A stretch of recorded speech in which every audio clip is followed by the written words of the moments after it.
So I jumped off, right? The plank. But on the way jumping down, I grabbed on. You grabbed on. Yeah.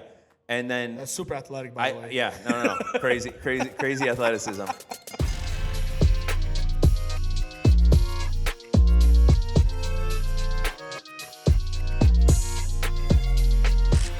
What is going on, everybody? Welcome back to another Tranquilo Sports Talk. And today we are going to be covering the very, very, very important Monday night football game with the Miami Dolphins and the New York Jets here at Hard Rock Stadium. Very rare opportunity to do a little game day preview. Yeah. A little game day preview. Yeah, it is. It feels like, it is a must-win game for the Miami Dolphins right now. You got two 0-3 teams, so somebody's got to get a win, right?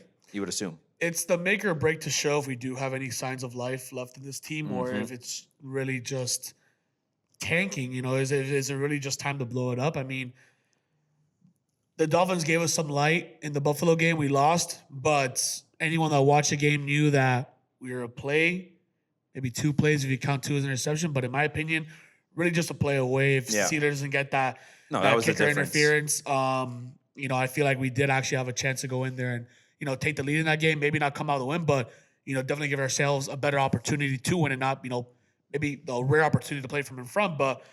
They gave us some life, so let's see if these guys actually want to play football, or if it's just we're gonna fall into the same cycle of just looking like we don't even know what's going on out there and just being so lost as a team. Yeah, I mean, look, we'll touch on the Buffalo game a little bit.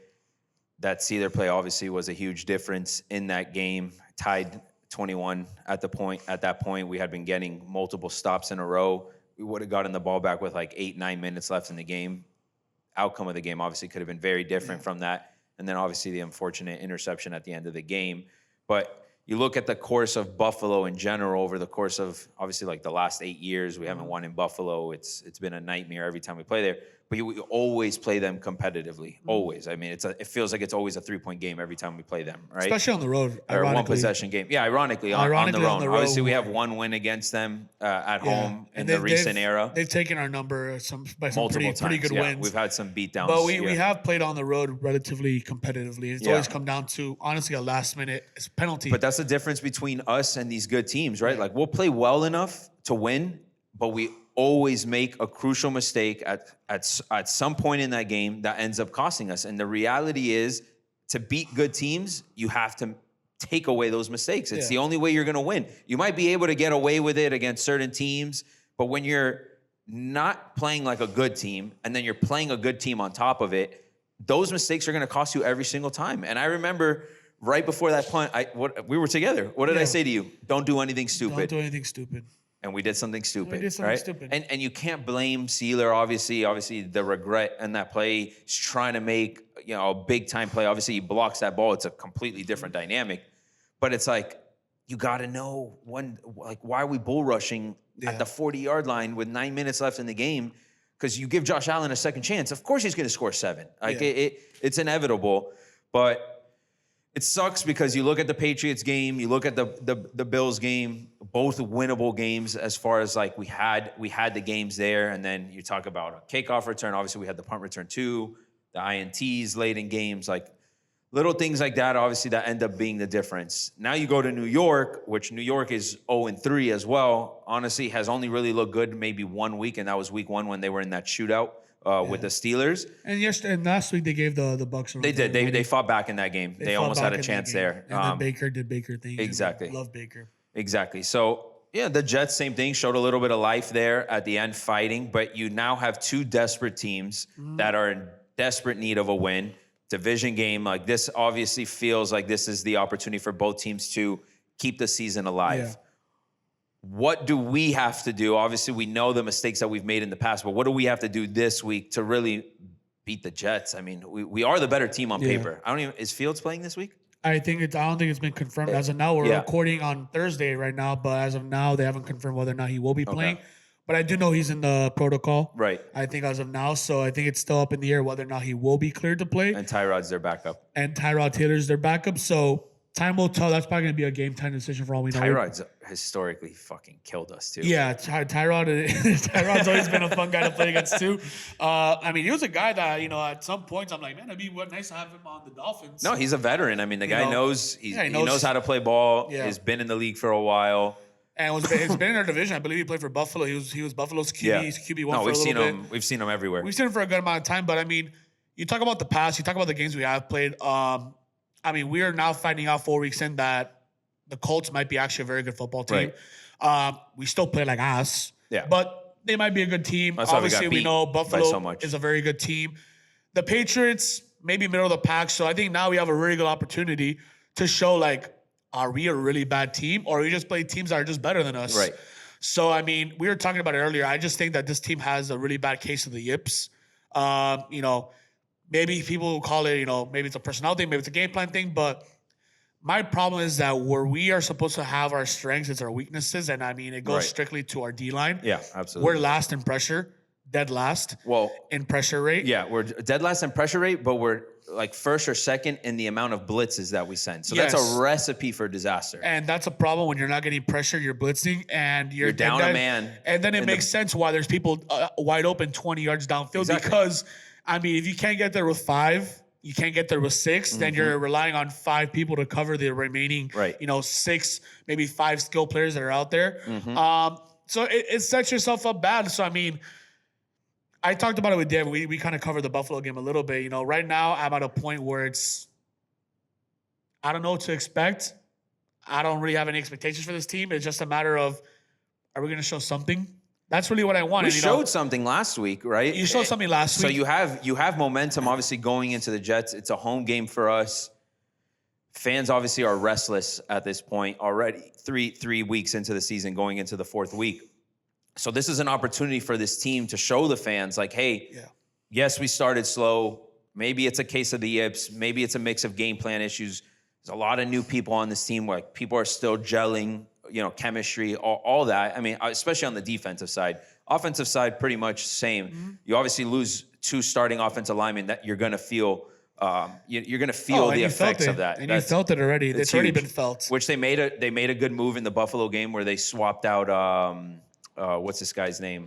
Keon Smith. Keon Smith. Yeah, and that seemed to have worked. So we'll see what happens Kendall this week. Lamb is working his way back into the lineup. Yeah. So maybe we see Kendall Lamb replace Borum at the right tackle spot. We're gonna maybe Jets have a great D line too. They have a really good D line. They have a good defense. I mean, they're very similar to maybe even some college teams you compare. They have a really good defense, but their offense just kind of sometimes lags behind. Yeah. Their offense has been able to score points. Obviously, not having Justin Fields kind of exposed them a little more, but Justin Fields, just his ability to get out of the pocket. Changes the dynamic of their offense. Changes the dynamic, and we're always really bad against running quarterbacks. Yes.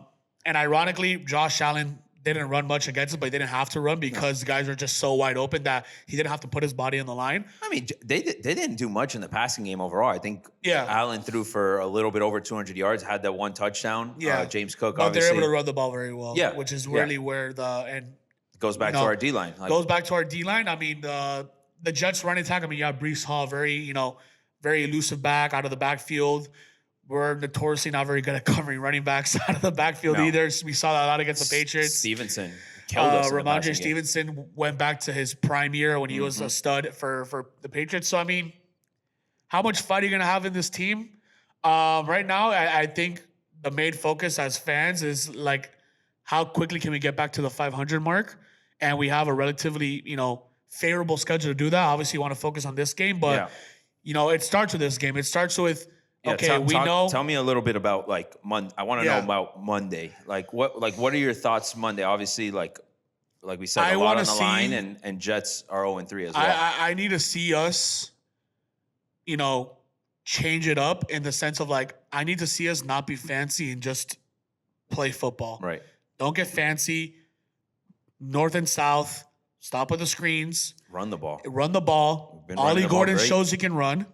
If it means Chan, we're going to give Ollie the 3 down back spot today, and you're going to come in whenever they're tired from having to tackle Ollie. Then we're going to have you go out on the screen, maybe go on a wheel route, whatever that may be. But we got to go north and south. Yeah. The biggest problem with the Dolphins is that we don't go north and south. Yeah, we love to go horizontal. We love to go horizontal. We love to go north and south. And the biggest thing, and this goes mostly to Tua, can you play one clean game without throwing an interception? Right. That's really the big thing. Yeah. Because they still have a very good defensive back room. They have good D linemen. They're going to be pressuring your face. You're going to have to use your legs again. Yep. Realistically. We saw him. You do it in which Buffalo. we saw it do it. So it's really a matter of like, can Tua expand himself beyond what the system calls him to do, which is be a playmaker. Right. Because reality is right now in this spot, you're gonna have to be a playmaker and make plays outside of the first read or outside of what the play calls for. Right. And reality is that also reciprocates to the receivers of, okay, you know what? Moving what are we gonna do? when your quarterback's rolling out to the left and not sitting on the right side or middle of the field. And it's messed up because like we're talking about what we have to do, but like it almost seems like it's very basic football. Yeah. Like, let's just go play basic football. I think they got to go back. I don't even know back, but like back in the fashion, like play football like if you were playing in your backyard. Exactly. You know, like you have the talent to do it. Free these guys up a little bit. It feels so systematic, right? And it worked early on because the system did work because no one knew what to expect. Now everyone knows to expect. And we're like stuck in this box. I mean, and you saw stuck. the interception. I mean, the guy knew exactly what was happening. Exactly. We ran that same play against New England the week before. And Tua said it. He's like, I'm going to throw that pass 10 out of 10 times because that's the read that I'm taught, and that's what the read's calling for. But when the other team knows exactly what you're going to be doing because they see it and they know what you're going to do, we become so one-dimensional. I think it would be ironic if we go out there and we just play black and white football. If teams are going to be thrown off, be like, why aren't they getting fancy? Why are they just playing normal football? Yeah. Why are they just running the ball, short passes? Okay, maybe now they're going to run the ball. And obviously, when you develop a run game, that's going to open up the passes for your guys to go and get those 30, 40-yard gains, those big chunk plays. Right. But it really just starts with the run game. The reason that we saw success so early on in this Mike McDaniel era, this era 2, is that Mostert and Achane combined to be one of the better running back tandems in the league. Yeah. Mostert ran for 21 touchdowns, so you have to respect the run game. But then you took that fast out. Obviously, I love Achane. Achane is probably our best player right now, by far. Yeah. Both sides of the ball. But he's not a power back that's going to run through you. Right. And everyone knows they're going to go on the outside, so there's no reason to stack the box because they know he's not going to go in between the tackles. Can he? Of course he can. But with our weaknesses at O-line, with our weaknesses at O-line and everything, they're going to keep people on the outside. And when you keep people on the outside, your receivers are going to be running into people. There's going to be more crowd. Right. So I would love us to see us play between the hash marks. Yeah. Play between the hashes. Yeah, but I mean, you hear what do defenses do? That's exactly what they do. They want to take that away. They want us to go outside. They don't want us to attack the middle of the field because that's obviously where we want to go.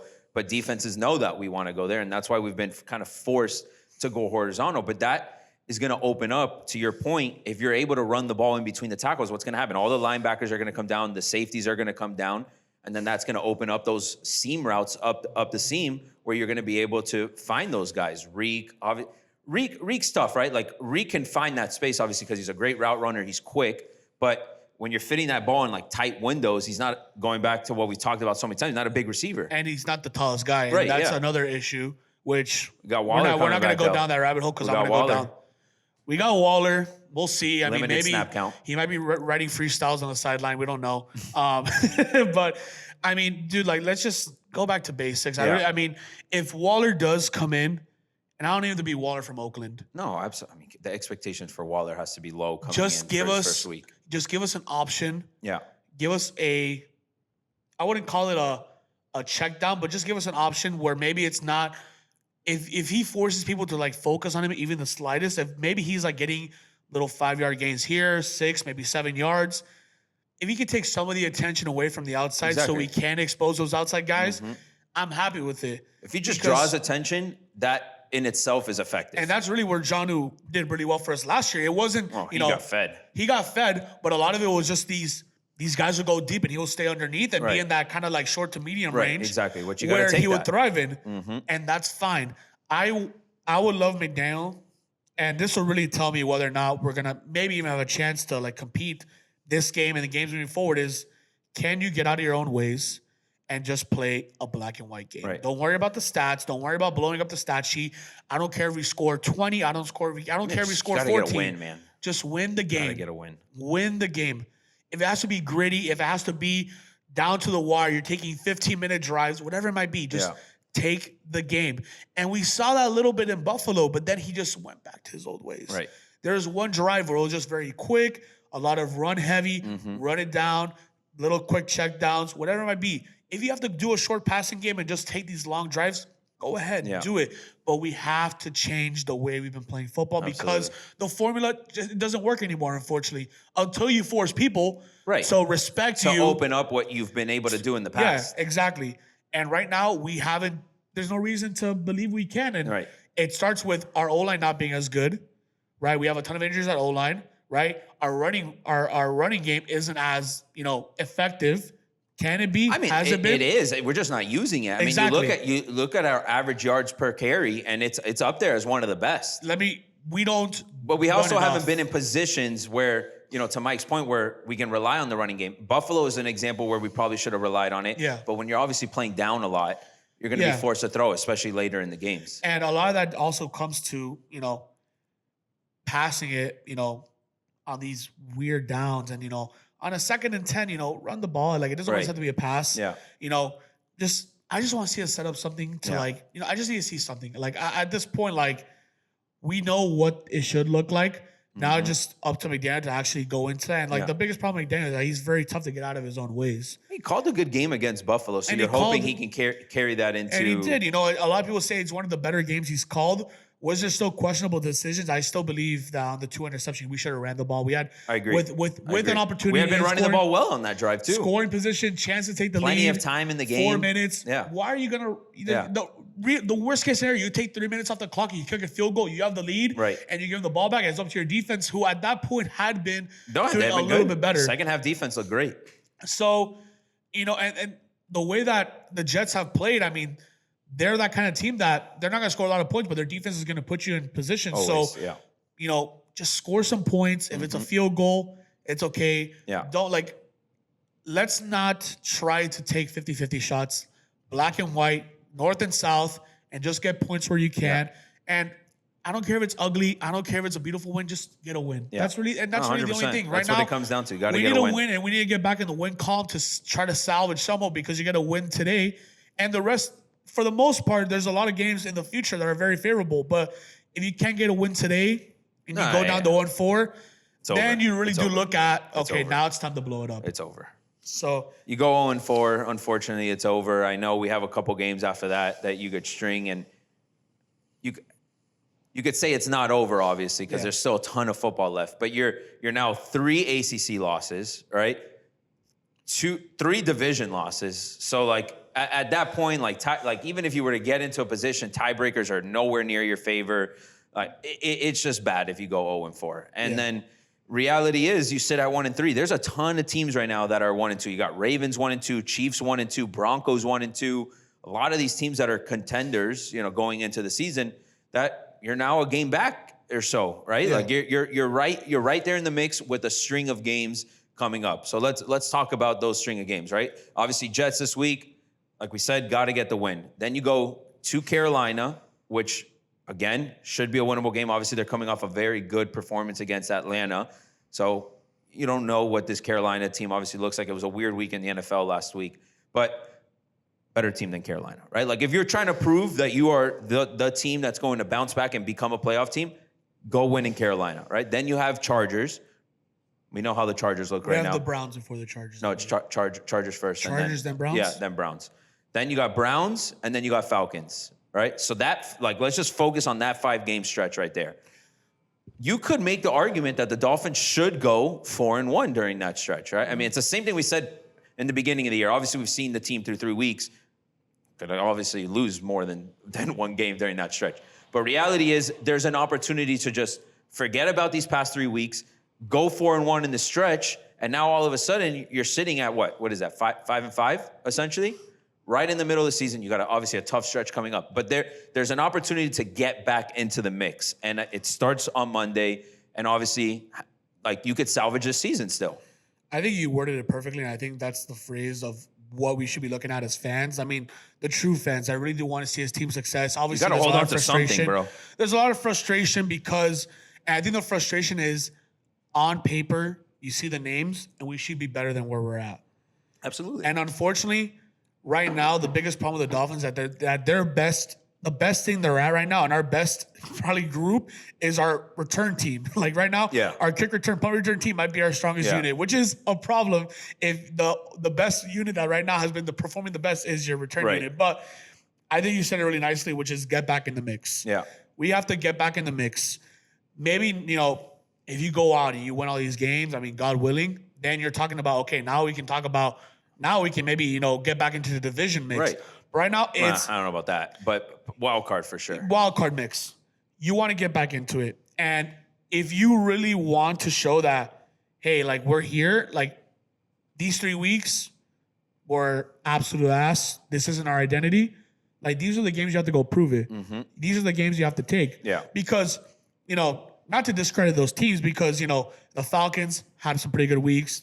Carolina, same thing. The Chargers have looked very well up until this point. Absolutely. And then looking beyond that, I believe after the Browns just got a win against Green Bay. Yeah. So, I mean, those teams have looked good. But on paper, these are the wins that you do need that can help you, get that confidence back and get you back in the groove, which we saw a little bit against the Bills where it's like, Tua said, I felt in a rhythm. I had looked my in a game. rhythm. The offense looked humming. The defense was getting stops. So you saw a glimmer of light, like, okay, so like this is what this team could be. This is what the team could be. And you're doing it against Buffalo. Mm-hmm. So like, why can't we take that small sample size of what was it, maybe the third quarter of the game, where we played very good football, right? It wasn't take the top off of you, scored 50 in a quarter, but it was like, you know what? We're putting ourselves in scoring positions. We're getting stops on defense. And we're putting up points. Yeah. Why can't I wanted to take that sample size, that third quarter of the Bills game, and just apply it for the next stretch of games? Because reality is, if you play like that, You're gonna win games. you're gonna win games against the Chargers, against the Ravens later down the line, Yeah. against maybe even the Bills again when they come back to home. If you play like that, you're playing winning football because you're taking long drives. You're not putting yourselves in positions where Tua's gonna have to throw those tight window passes, right? Why isn't it that? Let's just run a little bit. Let's take some time and then open it up. Right. And then throw it to guys that, you see everyone else do it. Why can't we have guys wide open 20 yards downfield? I don't never understand. You know, Everybody's always and open in every every team offense. does Yeah, it. ours and no one's open. In our offense, everything is you have this much space. Yeah. And reality is you're in the NFL. These guys are professionals getting paid millions of dollars. They're gonna make that play. Yeah. That's the reality of it. And everyone's like, oh my God, we're throwing all these interceptions. Like, yeah, but these guys are millionaires. The window's like this big. These guys are millionaires. And it goes back to, can we get out of our way and play like the third quarter of the Bills? Right? At this point, I just want to win football games. Yeah. I don't care about accolades. How it looks, but you gotta get wins. I don't care about accolades. I don't care about anything. But I do need Tua to play like a $50 million quarterback. He's just got to play a cleaner game. I understand there's so many components to this offense and the reads and all that, and you can make arguments to try to defend them, right? But at the end of the day, you're the franchise quarterback getting paid $50 million, and turning the ball over is not going to win games. At this point, he's at 4 interceptions on the year already? Yeah. It's been terrible for him. Yeah. It's been really bad. But can he show, the same way we talk about Daniel, can he show, hey, I was off? He played 4 good quarters of football besides one bad decision. 4.5 if you really say it, right? Well, 3.5. Yeah. 3.5. Yeah. It didn't blow up the stat sheet. No. But it was clean. Efficient. I mean, you're seeing quarterbacks do this right now in the NFL. Jalen Hurts does it. I mean, even Josh Allen in that game did it, right? But that's where it comes back to, and we talked about this a ton last year, was the complementary football, right? When there's always mistakes on some facet of it, whether it's special teams, whether it's kick return, whether it's defense, offense, right? Like there's so many facets to obviously what goes into winning a game. But if we can't play a clean game, we're not going to win games. And that's been the reality with this team, right? You look, there's so many positives to take away. There's so much good, right? And it may not be beautiful, but you're competing. But then again, we go and we make these mistakes, and that's really the difference against beating good teams. And if we keep making these mistakes, whether it's Tua, whether it's penalties, whatever it is, we are going to continue to hurt ourselves, and we're not going to win games. So it's like this Monday, let's play just a clean football game overall. No penalties. Don't give up a kick return. Don't throw interceptions. Don't fumble the ball. Defense put pressure. Like, let's just do, to your point, what we know we can do without trying to overcomplicate it, because we know there's talent on this team. but unfortunately, we get in our own way every week. And talking about defense, I think a guy that we do need to, that I feel has been rock solid for us so far has been Jack Jones. Jack Jones has been good. Has been a really good corner filling in for a position that's completely depleted. Yeah. I mean, credit to him. He played great against Buffalo. Yep. So, I mean, just want to give a quick credit to him because, I mean, you see that there's guys that can play. And Chubb's been good too. He's got 3 sacks already on the year. Chubb's been playing good, but it then again comes to, like, the guys that we're relying on to come and play. Yeah. Like, with the D-line that we have. You got to, where's Sealer? Where's Chubb? I mean, where's Chop? Where's Jalen Phillips, right? All these guys that we knew. And then the biggest problem when you're talking about this D-line is, where's our first-round pick? Oh, I mean, you could argue both sides of the lines. Where's our first-round pick? And then, they're rookies still, obviously. They're rookies still. I mean, and then on the other side, our second-round pick, he's shown flashes. Yeah. But he's right now at the bottom of the league in terms of graded out. Yeah. And, I mean, take whatever you want from those grades. Take it with a grain of salt. Of course. But we've seen it where he's exposed. Yeah. Maybe it's because he's a rookie, whatever it may be. But Patrick Paul's also been great. Patrick Paul's been great. Brewer. I mean, if you don't hear an O-lineman's name, that's a really good problem to have. Exactly. You don't want your name ever being called out. If your game's not being called out, unless it's a pancake. Unless it's a pancake, you're an all-pro right now. You're playing at an all-pro level. Yeah. But reality is our O-line's being called out a lot, and it shows because, I mean, we're getting sacked a lot. Yeah. They're getting a lot of pressure. They got a big test again this week. And they got a big test good D-line with the Jets. Against a good D-line with a lot of good players. And I mean, as much as the Jets have been, they've always had a rock solid defense. Yeah. They always give us a hard time too. And they just hired the DC for the line. So their head coach is still a very defensive minded, defensive oriented coach. So you know that defense is gonna be rock solid. Whatever happens on the offense, I mean, this is the chance for the defense to have their coming out party the same way. Right? It's a great chance for our offense to go out and compete against a good defense. And like we've been talking about it, like I've been talking about it, our focus has to shift from, do you want us to blow up the stat sheet or do you just want to win? Right. I just want to win at this point. I don't care if it's pretty, right? And I'll talk about my Canes. It wasn't the prettiest of wins, but we got the win, and it was dominant because we played black and white football. It's football. Every weekend, you're not guaranteed anything, but you got to find a way to win. And knowing how Miami is, and the way it's been the last 4 weeks that we have a tropical storm every freaking day, God knows if it's going to be pouring that day. Yeah. So if it's a pouring game, let's see what the weather actually is going to be like Monday. We haven't even thought about that. Like the way Miami's There's actually like a tropical storm out there right now. And the way that Miami's been, can we go out and play a wet football game where the ball weighs 1 million pounds and you just have to run it? Yeah. So, play a black and white football game and just get the win. That should be the motto. Just get a win. Yeah. Get the win, get back in the win column, and go from there. If you get back in the win column, right? And I said this to Dave when we did our podcast earlier. I'm going to be like this until we get back to 500. Monday, 1% chance of rain. Hey, so it's going to be a good game. Yeah. Prime time. And that's another thing. We haven't talked about it that much. It's a prime time game. A lot of people are going to be watching the game. Of course. Maybe not that many people because it's not the 0-3 versus sexiest 0-3. matchup. Yeah. But reality is, if you're a football guy, you're out and about on a Monday, you're going to tune into the game. Absolutely. But it's a chance for you on a big stage in a second primetime game in a row to show that there's some life. Yeah. Because even though we lost last game, everyone talked about the interception. I mean, suddenly no one thought we even had a chance against no one even Buffalo. thought we had a chance. It was a 12-point spread. We ended up losing almost 14. Almost 14. But we showed some life. And a lot of people said we showed some life. Yeah. There was something there. Yeah. Can you go out and now say, oh shit, this is the life. Now they're playing 4 quarters of life. And that's really how it is at the end of the day. It really, we can go in here and talk stats and everything, but like reality is like we just need to win, man. Yeah. Like, that's the most important thing. We just need something to get this stats team are irrelevant. Wins and losses are what matters the most, right? Like now, the Eagles are a perfect example of that. They go and they find ways to win games, and that's the biggest difference between a good team and a bad team. Yeah. Because talent's everywhere, bro. Like talent exists on every team. Obviously, some rosters are better than others. There's no doubt about that. These are the 1% of athletes in the entire world, bro. Like you don't have scrubs out there. Like, maybe they're not, the Lamars or the Jameer Gibbs or all that, but these are NFL players, man. They're getting paid professionally. So like there's good players everywhere. Yeah. You just got to put them in a position to show off their talents. And right now, I feel like we're not doing that right now. We're not putting ourselves in a position to show off the strengths of our team. And where our strengths are, they need to just pick it back up, man. We need to get pressure. I don't care if we get sacked, but just harass the quarterback. Yeah. Harass, right? Let him have to take off. Let him have to make, on the dime throws with pressure in their face, Because a lot of these interceptions that we've been getting on our side is, man, the last interception, I mean, there's a guy free. Yeah. That guy was coming. Yeah. And in that game too, there's free rushers. Yep.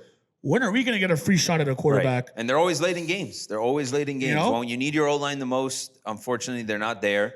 And I think that's what hurts this team late in games. But reality is, if we could just string together a clean 4 quarters, not 1 quarter, not 2 quarters, not 3 quarters, because it's going to take 4 quarters of clean football for us to win this weekend. That's just the reality, because they're desperate in New York for a win. Obviously, we're desperate here for a win. So we know that for us to win, it's got to be clean. It's got to be clean. The talent's there. We're going to make the plays. Like, I feel confident about that. But what I don't feel confident about is this team just going to find ways to avoid mistakes. And if we could do that, we can go on a little run right here. That's for damn sure. And I think, as fans, like, obviously everyone's already thinking about the future already. Everyone's already doing, everyone's coming up with scenarios as we lose happening. This week, you could talk about the future. But right now, we have an opportunity to still turn it around. Yes. It's only week 4. It starts with this week. It's only week 4. So as fans, this is my PSA to all the fans. Put the emotions aside. Yeah. Go out there and support your team. Because if you get a win today, maybe you're not happy, but you're like, hey, at least we're back. And if you rally behind them and you show that, because reality is, we talk about like, oh my God, the Dolphins do this, but we're going to be fans no matter what. Of course. We're always going to be fans. It is exhausting. It is exhausting. It's exhausting. But we're always going to rally behind this team, and because we want them to succeed. Yeah. So turn your emotions from planning and doing your mock draft for next season and just focus on this year, because there's still 14 weeks of football left. And if you can manage to figure it out this week and it looks good, maybe it's not the prettiest, but it looks like a good win, and then it goes into next week. Exactly. And then you string a couple together, right? You got to build confidence. And we have a little momentum going into the Chargers game. Shit, who knows? Exactly. Who knows, It's a home game, too. It's a home game, and we always play the Chargers pretty well. Win 2 in a row, all of a sudden you're sitting at 2-3, and then you're like, shit, like, let's go and find a way to make this happen. And then in week 6, you're at 3-3, and you're like, okay, maybe. Yeah. You look at what's ahead of us, right? You have to play the Browns. The Falcons. You have to play the Ravens. The Falcons, too. The Falcons. You have to play the Saints. You're like, oh, shit, maybe. Maybe there's a chance here to string a couple. Yeah. Get back into the mix. I mean, until, like, this the way the AFC is going right now, 10 wins should get you in. And I was thinking about the other day, like, what could be a record that can get us in? Yeah. And 10 wins can be it. Yeah. Now, like, obviously that's way ahead. I mean, we don't even know what team's going to come out on Monday. But if we can rally behind and we just, like, see this team, and something inside of me tells me, like, you know what, like, it's going to click, because we just have so much talent already to do so. It's going to have to click, and it's going to come together, and God willing, it does. Yeah. And McDaniel goes out there and gets out of his ways, and we do our thing. And then after that, whatever happens, then we can get into it, because, reality is we can look ahead as much as we want, but it's week by week. But this is really the game that if you go 0-4, then it's really, I mean, I don't know if a team's ever come back from 0-4 and, made a run. Probably not. That point. I mean, look, the Dolphins had that season where they started 1-7 and almost made the playoffs. Yeah, you made the playoffs with Brian Flores at the end. What, 9-7? We finished 8-9 that year. 8-9? Yeah. So, I mean. But, like, if we would have won, we would have had to win out. But we went on that 7-game winning streak, and then all of a sudden we were playing meaningful football at the end of the year. You don't want it to get to that point, and it shouldn't get to the point with the schedule that you have over the course of the next few weeks. So we've seen that this team, obviously different coach at that time, but we've seen that this team will fight, and if we can just start right now this week and win these games, to your point, you have a chance, and you're playing meaningful football in week 6. If we win in the new unis that we're wearing on Monday, do you make them the permanent unis and you wear them every single week? I forgot we're wearing those unis this week. If we win in these unis, do you keep them on the rest of the year? I don't think so. I don't think so. If we win and then lose to Carolina the week after, then I would say yes. Because right now that's a superstition with the Canes. We're undefeated in orange tops, white pants. We just want to be orange tops, white pants the rest of the year. So if we win in the midnight navy uniforms, do you keep them on the rest of the year? I mean, I know shit. It's not gonna happen. we need something to spark the juju in Dolphin Stadium or in Hard Rock Stadium when the Dolphins are playing, because And at this point, obviously, whatever unis we're wearing are not working. Yeah, and you and Dave are gonna be front row. You're gonna be at the game. I will be at the game. I will be You'll at the be there game. to witness it. You know, It'll be my first home game of the season, or first game that I go to this year. So hopefully, maybe that's a spark. If we win, maybe I got to go to a couple more home games. I think so, bro. I just want to see us win. Yeah. If we win, I won't be ecstatic. I'll be content. I think we're 3-point favorites going into this week, so we're favorited. I'll be happy to see us get a win. Yeah. Not only like as fans, but I think this team needs a win. I think they need a win. They definitely do. They need a win to just feel that confidence again. Because like at the end of the day, like these guys are all human. Like when you're 0-3, it's not pretty. It doesn't feel good. Yeah. I think there's confidence that they're able to build off, though. You know how they've played the last 2 weeks, especially against Buffalo, when everyone was counting them out. So carry that momentum into Monday, and that's where you could start to build that confidence. Confidence comes from winning, obviously. And if you could string a couple, then you now know, like, hey, this team is clicking. And people will make the arguments, oh, but they're only beating bad teams, blah, blah, blah, blah, blah. So is everybody else in the league. This isn't college football, dude. Yeah. This is the NFL. You got to beat the teams you're supposed to beat. And then those games that are tough battles, if you could find ways to win, that's what good teams do. And we will find out everything about this team in this era of Mike McDaniel and Greer and Tua and the rest of this roster in the next 3 weeks. And you will know where this team stands. And then that's where you make the deciding factor. But until then, it is not lost hope, because there's plenty still to hold on to. And if we do it, great. If we don't, then we revitalize this conversation and figure it out from there. We have it. We have the guys in the building already that can go out and win football games, man. But we gotta stay somewhat united here. We can't jump ship yet as much as we want to. And I'm at the plank. I'm looking down the water. No, same. We're all looking down the water. But somebody keeps on calling from the back, be like, it's okay. So I jumped off, right, the plank. But on the way jumping down, I grabbed on. You grabbed on. Yeah. And then... That's super athletic, by the way. Yeah, no. Crazy athleticism. So after New England, one hand on, right? Like, I'm like, all right, I got to still hold on to something. Then Buffalo, I'm like, all right, I'm a couple fingers on. If we lose to New York, I'm letting go. Like it's over, because there's no reason why this team should lose. It makes sense. It makes sense. You can make the argument that the math still means we're obviously still in it, but you're 3 division. Like I said earlier, we're 3 division losses. Like there's nothing to hold on to me for that point, because like if you can't beat the Jets at home, we're not a good team. So beat the Jets at home, good team. We're right back, and I'm now bringing that other hand back onto the plane. We're working it back. And then eventually, if we win against the Chargers, all my feet are back on the You're back. If we win the next 3, I'm back on the plank. Oh, if we win the next 3, I'm pulled back up on the plank, and I'm not even looking at the water anymore. No, I'm facing the boat, but I'm not back on the boat. I'm not walking on the boat yet, but I'm facing that way. Like I'm going to start heading that way. That's valid. So we'll see. Give me a score prediction for this week.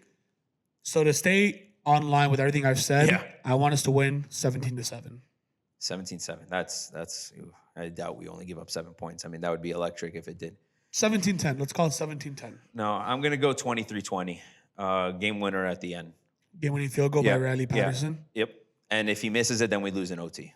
That's how it's going to go down. You don't think we do an OT back home where we won an OT last year? No, I don't think this team can win an OT. Me neither.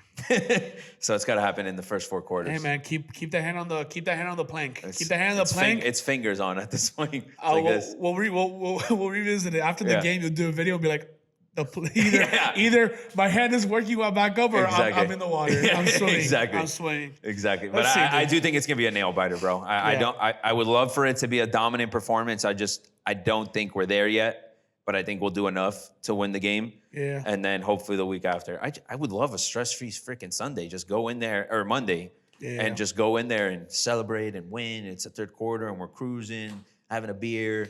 But I don't think that's going to happen. The best thing about this is that this Monday night game delays the UMFSU hate week. It does. Next week, we're enemies, bro. On Tuesday. Oh, man. Next week, I'm going to hate you. This is coming out Monday, but tomorrow, Tuesday, it's all going downhill here. Yeah. This studio's going up in flames. Oh, yeah. I'm going to be in FSU shit all week. Then we got to sit in a car for 8 hours together going to Tallahassee. But he's going to enemy territory, so. Yeah. It'll be fun. It'll be fun. But we're still united up until now. We're united through the Dolphins. enemies through UMNFSU. Hey, That'll be a big one. That'll be a big one. Hey, FSU's got to take care of Virginia this week There you before go. anything. There we go. That'll be two top 4 offenses in that game. So we'll see how that's. I mean, we're recording Thursday, so that's tomorrow. Yeah. It'll be a big one. We shall see. But until then, 23-20, 17-7, and let's see. Hopefully we're pulling ourselves up on the plane. Yeah. Fins up, baby. After Monday. It's fins up until Monday night. Then it might be like. Then it might be fins down. Dale, guys. Peace.